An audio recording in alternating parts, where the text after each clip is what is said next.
সকাল সকাল উঠে ঠাকুরকে নমস্কার করে যদি দিনটা শুরু করা যায় তাহলে সেই দিনের মতো ভালো দিন হয়তো আর কোনো দিনই হয় না। তো হেই এভরিওয়ান, গুড মর্নিং সবাইকে। সবাই কেমন আছো? আশা করি সবাই খুব ভালো আছো। আর আমার চ্যানেলে তোমাদের সবাইকে স্বাগত। তো সকাল সকাল উঠে রীতিমতো যেটা প্রত্যেক দিনের কাজ হয়, মানে প্রত্যেক দিন না, আমার তো সবার মতো প্রত্যেক দিন হয় না, এক সপ্তাহ হয় আর এক সপ্তাহ হয় না আর কি। তো এখানে রান্না বান্না চালু করে দিয়েছি। একদিকে মাছ ভাজা বসিয়ে দিয়েছি, রুই মাছ, আর একদিকে মাছের ডিমের ঝুড়ো ভাজা করব। আমার কিন্তু মাছের ডিমের বড়ার চেয়ে মাছের ডিমের ঝুড়ো ভাজা পুরো অমৃত মনে হয়। প্রায় মনে হয় মানে মাছের ডিম ভাজা দিয়ে মনে হয় আমি অনেকটা ভাত খেয়ে নিতে পারবো, এরকম আর কি। তো এখানে একটু বেশি করে পেঁয়াজ দিয়েছি। আগের দিনও বাজার দিয়ে মাছের সাথে সাথে মাছের ডিমও এনেছিল, মানে আমাদের মাছের থেকেই ডিম বেরিয়েছিল আর কি। আর এখন তোমরা সবাই জানো বর্ষাকালে কিন্তু মাছের পেটে ডিম হবেই, সুতরাং লাভটা কিন্তু আমাদের মতো যারা মাছের ডিম খুব ভালোবাসে আর কি। তো এখানে রান্না বান্না প্রায় কমপ্লিট করে ফেললাম। তারপরে চলে আসলাম আসল কাজে, যেটা চা, যেটা না খেলে হয়তো দিনের শুরুটা হয়তো হয় না। যেমনি ঠাকুর প্রণাম না করলে দিনের শুরুটা হয় না, তেমনি চা না খেলেও কিন্তু আমার দিনের শুরুটা হয় না।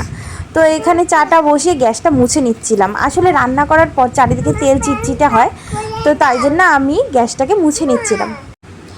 চাটা ওইদিকে ফুটতে থাকুক, এদিকে তোমাদের দেখিয়ে দিলাম বান্নার কি পরিস্থিতি। মানে ওইদিকে মাছের ঝোল, এদিকে মাছের ডিমের ভাজা, আর ওইদিকে ভাত তো রয়েইছে। আর এই যে পরের টিফিনটা রেডি করে দিয়েছি।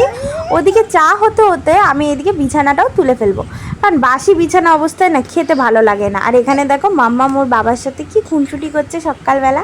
বলছে বাবা তোমার কি শরীর খারাপ? আসলে ওর বাবা রাত্রিবেলা কীভাবে শুয়েছে আমি জানি না, প্রচণ্ড ঘাড়ে ব্যথার ঠেলায় ওর বাবা ঠিকমতো উঠে বসতে পারছে না। বলিনি যে লাগিয়ে দিয়েছি, কিন্তু তাও ব্যথা তো ব্যথাই থাকে, বলো, হয়তো একটু আরাম পাবে।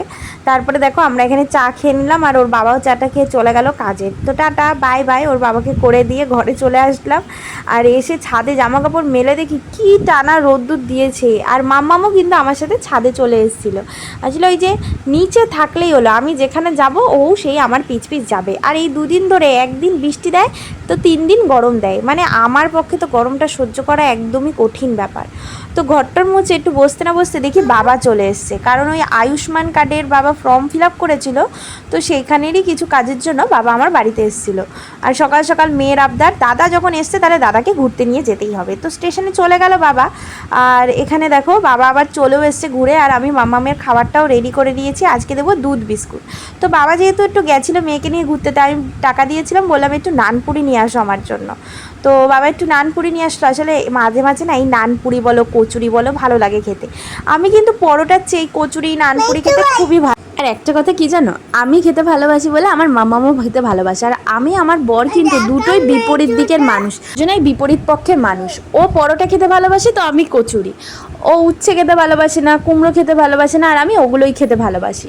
তো আমার মনে হয় আমার মতো প্রত্যেকটা সংসারেই হয়তো এরকম হয়, মানে স্বামী স্ত্রীর মনে হয় দুটো বিপরীত পক্ষের মানুষ। আর এখানে দেখো মাম্মাম বলছে আমাকে একটু বউ সাজিয়ে দাও, শাড়ি পরিয়ে দাও। আমি বললাম কি করে পরাবো, বউ সাজিয়ে শাড়ি পরিয়ে কখনো পরানো যায়?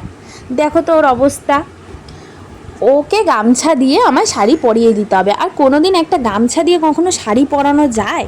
এখানে ওর আবদারের কোনো শেষ নেই। তো ফাইনালি আমি ওকে শাড়ি পরাতে সক্ষম হয়েছি ওর মতামত অনুযায়ী। আবার কি, শাড়ি পরালে হবে না, শাড়িতে আবার এরকম ঘোমটাও দিতে হবে। ওর যেন ঘোমটাটা খুবই পছন্দের একটা জিনিস। দেখো ওর অ্যাক্টিংটা শুধু দেখো। এখানে আমি বসে রয়েছি আর ও ওরকম খাটের উপর দাঁড়িয়ে দাঁড়িয়ে আয়না দেখতে দেখতে এরকম অঙ্গভঙ্গি করেই যাচ্ছে। ও কিন্তু প্রায়শই করে, আর আমার মনে হয় প্রত্যেকটা বাচ্চাই মানে এরকম আয়নায় দাঁড়িয়ে দাঁড়িয়ে একটু অঙ্গভঙ্গি করতে পছন্দ করে।